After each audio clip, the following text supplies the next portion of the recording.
অনেক সময় মানুষ অতীতকে দেখেন আর তখন অহংবোধে পরিপূর্ণ হয়ে ওঠেন। কখনো বর্তমানের দিকে তাকান, ভবিষ্যতের দিকে তাকান আর পরিতৃপ্তিতে ভরে ওঠেন। কেন বুঝতে পারেন না একটা সহজ কথা? এই যে সৃষ্টি, এই সৃষ্টি হলো একটা বড় চক্র যা বারংবার আপনার কাছে ফিরে আসবেই। কঠিন থেকে কঠিনতর পরীক্ষায় আপনাকে নিযুক্ত করবে, যাতে আপনাকে উত্তীর্ণ হতেই হবে। যা কাল ছিল তা আজ নেই, এটা সবাই জানেন। যা আজ আছে তা হয়তো কাল থাকবে না, এটাও আপনাকে মেনে নিতে হবে, তাও আবার হাসি মুখে। শান্ত থাকতে শিখুন আর কখনোই মনের মধ্যে অহংকার উৎপন্ন হতে দেবেন না। হতে শিখুন সেই হিমবাহের মতো। হয়তো এই জন্যই এত শীতল থাকে, কারণ ও জানে গতকালও জল রূপে ছিল, আজ বরফ রূপে হয়তো আছে, কিন্তু কাল পুনরায় সে জলেই পরিণত হবে। নিজেকে শান্ত রাখুন। হয়তো আজ আপনি সাফল্যের শিখরে আছেন, হয়তো বা নেই। আপনাকে প্রত্যেক দিন অবশ্যই দেখতে হবে। শুধু নিরন্তর প্রচেষ্টা করতে থাকুন, প্রত্যেক পরিস্থিতির জন্য তৈরি থাকুন আর একে ভারসাম্যে রাখতে শিখুন। আপনার কাল হোক, আজ হোক বা আগামীকাল, আপনার ভালো দিন হোক বা খারাপ দিন, সব পবিত্র হয়ে যাবে। তাহলে আসুন আর আমার সাথে ভালোবেসে বলুন, রাধা রাধা। এই সংসারে এমন কোনো পর্বত নেই যা এতটাই উঁচু যে মানুষ তার শিখরে পৌঁছতে পারবে না, তাকে অতিক্রম করতে পারবে না।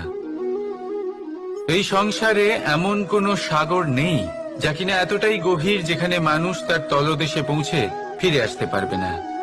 একটা ছোট্ট বরফের টুকরো পর্বতের শিখরে গলে গিয়ে বইতে থাকে, আর দেখতে দেখতেই তা মহানদী গঙ্গায় পরিবর্তিত হয়। এর কারণ কি? এর কারণ হলো প্রচেষ্টা, প্রারব্ধ নয়। এই প্রচেষ্টাই সুনিশ্চিত করে যে আপনার প্রারব্ধ কি হবে। এই সমস্ত কিছু হলো প্রচেষ্টা আর প্রারব্ধের খেলা। আপনার প্রচেষ্টা যেরকম হবে, আপনার প্রারব্ধ সেরকমই হবে। আর আপনার প্রচেষ্টা যদি উচ্চ মানের হয়, তাহলে প্রারব্ধকে আপনার সামনে নত হতেই হবে। কি বলেন? তাহলে আসুন আমার সাথে ভালোবেসে বলুন, রাধা রাধা। কঠিন পরীক্ষায় উত্তীর্ণ হই, বড় কাজ করি।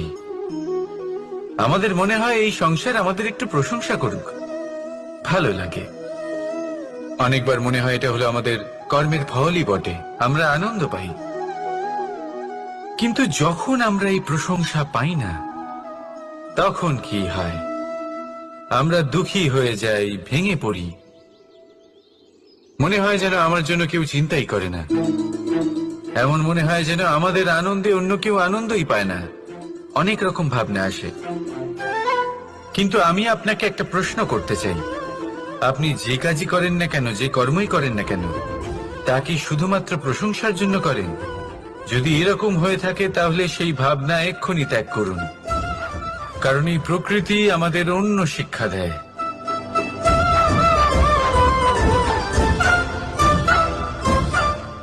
এই ফুলকে দেখুন,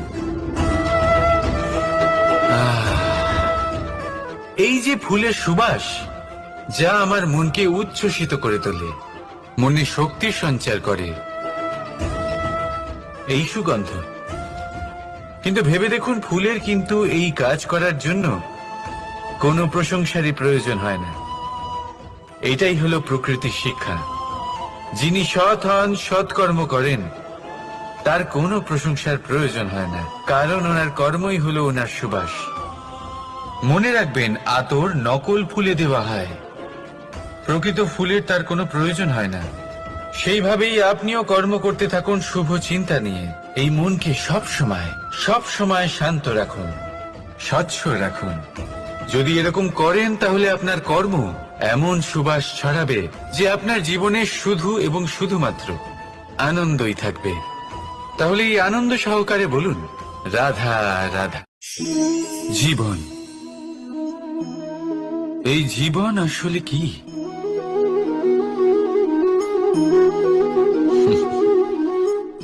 এই প্রশ্ন সবার মনেই এসে থাকে। সবার মন এই প্রশ্নের জন্যই চিন্তিত থাকে। এই জীবন আসলে কি? এর উদ্দেশ্য আসলে কি? কি করা যেতে পারে এই জীবনে? এই জীবন কি কিছু পাওয়ার, নাকি এই জীবন কিছু হারাবার?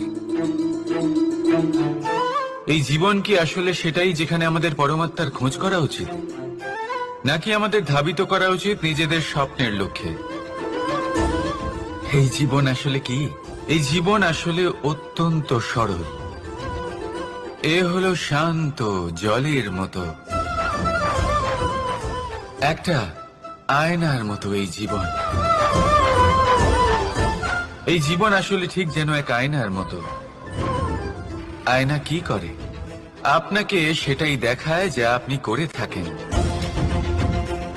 আপনি ভালো রাজা, তাহলে তিনি সেই দেশকে, সেই রাজ্যকে বিকাশের পথে নিয়ে যাবেন। আপনাকে আপনারই মুখ দেখাবে সেই হাসি সমেত। আপনি রেগে গিয়ে আয়নার দিকে তাকান, আয়না আপনাকে সেটাই দেখাবে। আপনি প্রসন্নভাবে হেসে আয়নার দিকে তাকালে আয়না আপনাকে সেটাই দেখাবে। এটাই হলো জীবন, একটা আয়নার মতো। আপনি এটা ভাববেন না যে এই জীবন আপনাকে কি দিয়েছে, বরং এটা ভেবে দেখুন যে আপনি এই জীবনকে কি প্রদান করেছেন।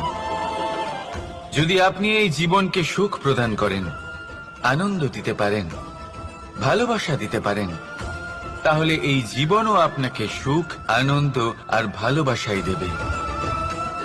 তাহলে আসুন এই সুখ, আনন্দ আর ভালোবাসা দিয়ে বলুন, রাধা রাধা। সংসারে অনেক সময় এরকম হয় যে আমরা খুব সমস্যায় থাকি, খুব বিপদের মধ্যে থাকি। আর সেই সমস্ত মানুষ যারা আমাদের কাছের মানুষ, আমাদের আপনজন, তারা আমাদের ত্যাগ করে চলে যান। আমরা এই সময় দুঃখ পাই, নিরাশ হয়ে পড়ি এবং একা একাই সেই সমস্যাকেও কাটিয়ে উঠি। এবার পরিস্থিতি যেমন খুশি হোক না কেন, সেই সব মানুষ যারা এমন সময় আপনাকে ত্যাগ করেছেন, তাদের প্রতি ক্রুদ্ধ হওয়া, অভিমান করা, এটা অনুচিত। আমি বলবো তাদের প্রতি কৃতজ্ঞ থাকুন। আমি বলবো তাদের ধন্যবাদ জানান যে তারা এমন সময় আপনার সঙ্গ ত্যাগ করেছেন যখন আপনার তাদের সব থেকে বেশি প্রয়োজন ছিল। কারণ দেখুন, হয় তাদের বিশ্বাস ছিল যে আপনি নিজেই এই বিপদ থেকে বেরিয়ে আসতে পারবেন, বা তাদের ত্যাগ করার জন্য আপনি নিজের উৎসাহ বাড়িয়ে তুললেন, আপনি নিজের শক্তি বাড়ালেন এবং নিজে সেই সমস্যা থেকে বেরিয়ে আসলেন। নিজের খারাপ সময়কে আপনি নিজেই ভালো সময় করে তুললেন। শেষ পর্যন্ত আপনি আরো শক্তিশালী হয়ে উঠলেন, আরো শ্রেষ্ঠ হয়ে উঠলেন। আর এটাই তো আপনার বিজয়, যার কারণ হলো তাদের আপনাকে ত্যাগ করা। তাহলে তাদের ধন্যবাদ জানান আর আমার সাথে ভালোবেসে বলুন, রাধা রাধা। দোল উৎসবে এই সমগ্র সংসার রং নিয়ে খেলা করে, কিন্তু এই রঙের সারমর্ম এই সংসার কি জানে? কখনো দেখেছেন একটা চিন্তিত মুখ শুধুমাত্র রঙের স্পর্শ পেয়ে আনন্দিত হয়ে ওঠে? দোলে আমরা কি করি? পুরাতনকে ত্যাগ করি আর নতুনকে স্বাগত জানাই। শিশিরকে বিদায় জানিয়ে এক সুন্দর, এক নতুন ঋতুকে আগমন জানাই। দুশ্চিন্তা দূর করে আসার নতুন রঙে রঙিন হয়ে ওঠা, নিজেকে আনন্দিত করা, এটাই তো হলো দোল। এবার দোলের একটা ব্যাপার আছে, দুটো রঙে একসাথে রঙিন হওয়া যায় না। একটা রং উঠলে তবেই আরেকটা রং লাগা সম্ভব। আরো একটা প্রশ্নও রয়েছে, কোন রংকে তুলে দিয়ে কোন রং মাখানো যেতে পারে? যদি আপনাকে উদাহরণ দিই, লোভের এই রং, তা যতক্ষণ লেগে থাকবে আনন্দের রং লাগতে পারবে না। যা হয়েছিল দ্বারকাবাসী এবং সামন্তক মণির মধ্যে। ভ্রান্তির রং যতক্ষণ লেগে থাকবে সত্যের রং লাগতে পারবে না, যা হয়েছে রুক্মিণীর সাথে। আর হিংসার এই রং যতক্ষণ লেগে থাকবে প্রেমের রং ততক্ষণ লাগতেই পারবে না, যা হয় আপনার আমার সবার সাথে। তাহলে আসুন একসাথে মিলে দোল পালন করি এবং সবকিছুর উপরে বিজয় লাভ করি। অন্ধকারের স্থানে আলোর, ভ্রান্তির স্থানে সত্যের, হিংসার স্থানে প্রেমের আর লোভের স্থানে আনন্দের এই সুন্দর রং মাখাই। শত্রুতা, ঘৃণা, হিংসা এই সব কিছু ত্যাগ করি আর সকলের সখা হয়ে উঠি। আর ভালোবেসে বলি শুভ দোল। হ্যাঁ, ওটা তো আমরা অবশ্যই বলবো, রাধা রাধা। আমাদের মনে সবসময় একটা প্রশ্ন এসেই থাকে, এই জীবন যা কিনা ঈশ্বর আমাদের দিয়েছেন, একটা জীবন। ঈশ্বর এক আত্মা দিয়েছেন পৃথিবীতে বাঁচার জন্য। যতদূর আমরা জানি আমাদের কাছে একটাই জীবন রয়েছে। আমরা ভাবি এই জীবন গুছিয়ে কিভাবে রাখা যায়। প্রত্যেক মানুষ ভাবেন যে আমি কি করি যাতে এই জীবনকে গুছিয়ে রাখা যায়, কিরকম কর্ম করব, কিরকম পুণ্য করব,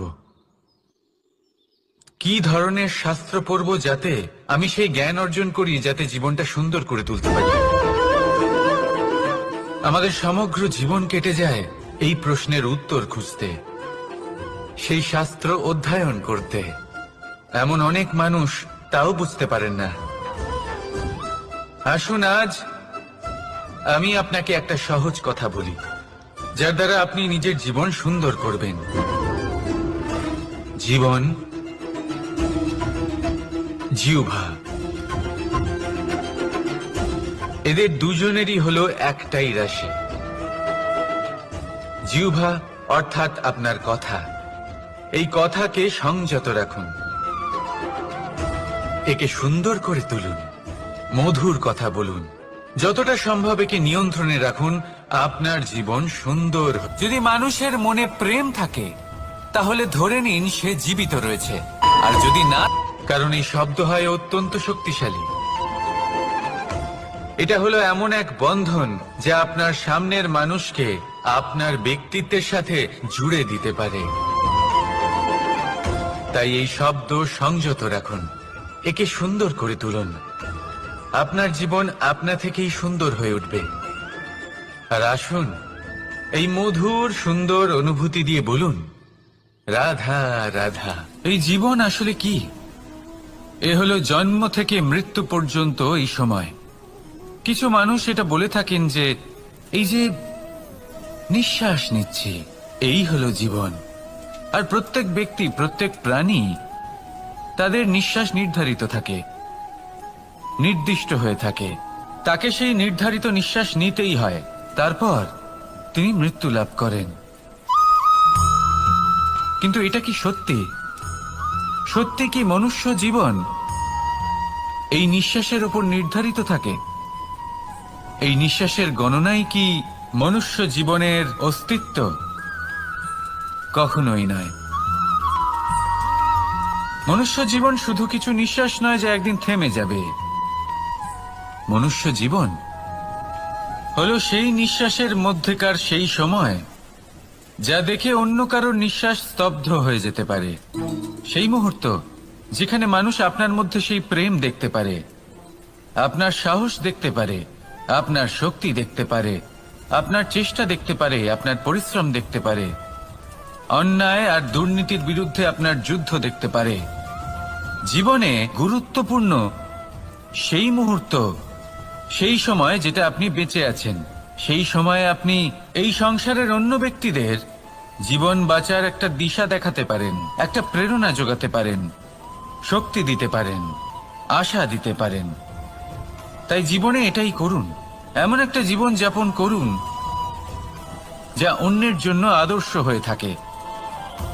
এটাই করুন আর আমার সাথে ভালোবেসে বলুন, রাধা রাধা।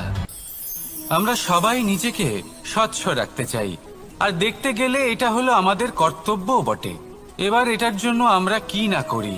যখনই আমরা সকালে উঠি তখন উঠেই আমরা দাঁত মাজি। দিনে যখনই আমরা সময় পাই কিছু সুগন্ধি খাদ্য খাবার চেষ্টা করি যাতে আমাদের মুখ থেকে দুর্গন্ধ না আসে, বরং সুগন্ধ আসে। এই পা দুটো আমরা শুদ্ধ রাখার জন্য, পবিত্র রাখার জন্য যখনই আমরা বাড়ির বাইরে যাই পাদুকা পায়ে দিয়ে যাই, আর যখন ফিরে আসি আমরা জল দিয়ে পা ধুয়ে নিই। মনে রাখবেন, সেই ব্যক্তির মুখ হলো সব থেকে বেশি পবিত্র যে মুখ দিয়ে ঈশ্বরের নাম নেওয়া হয়, যার বাণী হলো অত্যন্ত শুভ, যা মানুষের পথ প্রদর্শন করে, যা মানুষকে শান্তি দেয়। যদি এই হৃদয়কে আপনি পবিত্র করতে চান, তাহলে মানবতাকে বুঝতে হবে, মানুষের দুঃখগুলিকে বুঝতে হবে, তবেই এই হৃদয় পবিত্র হবে। এই পা দুটো যদি আপনি পবিত্র করতে চান, তাহলে কোনো তীর্থস্থানে যান। ওখানে হয়তো আপনি জানেনও না যে কতজন সৎপুরুষ, কতজন মহাপুরুষ এসেছেন। তাদের চরণের ধুলো সেখানে পড়েছে, যা আপনার চরণ শুদ্ধ করে তুলতে পারে। যদি এই হাতগুলি আপনি পবিত্র করতে চান, তাহলে এই হাত দিয়ে শুভ কর্ম করুন, দান করতে শিখুন। আর যদি এই আত্মা আপনি পবিত্র করতে চান, একটাই বিকল্প আছে, প্রেম, শুদ্ধ নিঃস্বার্থ প্রেম। এই প্রেম বিতরণ করতে থাকুন, আপনি শুদ্ধ থাকবেন, পবিত্র থাকবেন। আসুন আমার সাথে ভালোবেসে বলুন, রাধা রাধা। কখনো এটা ভেবে দেখেছেন, কোনো বিশেষ স্থানে বা বিশেষ পরিস্থিতিতে সব থেকে বেশি গুরুত্বপূর্ণ কি হতে পারে? যদি শরীরের কথা বলি, তাহলে সব থেকে বেশি গুরুত্বপূর্ণ হলো মস্তিষ্ক আর মন। যদি ব্যবসার কথা বলি, তাহলে সব থেকে গুরুত্বপূর্ণ হলো ধন। রাজ্যের বিষয়ে কথা বললে সব থেকে গুরুত্বপূর্ণ হলো রাজা। আর সমাজের কথা যদি বলি, তাহলে সব থেকে গুরুত্বপূর্ণ হলো আমাদের গুরু। এবার এই সব গুরুত্বপূর্ণ এই কারণ এদের হাতেই সব থাকে। দেখুন, হয় এরা আমাদের উত্থানের পথে নিয়ে যেতে পারে, অথবা আমাদের পতনের দিকে নিয়ে যেতে পারে।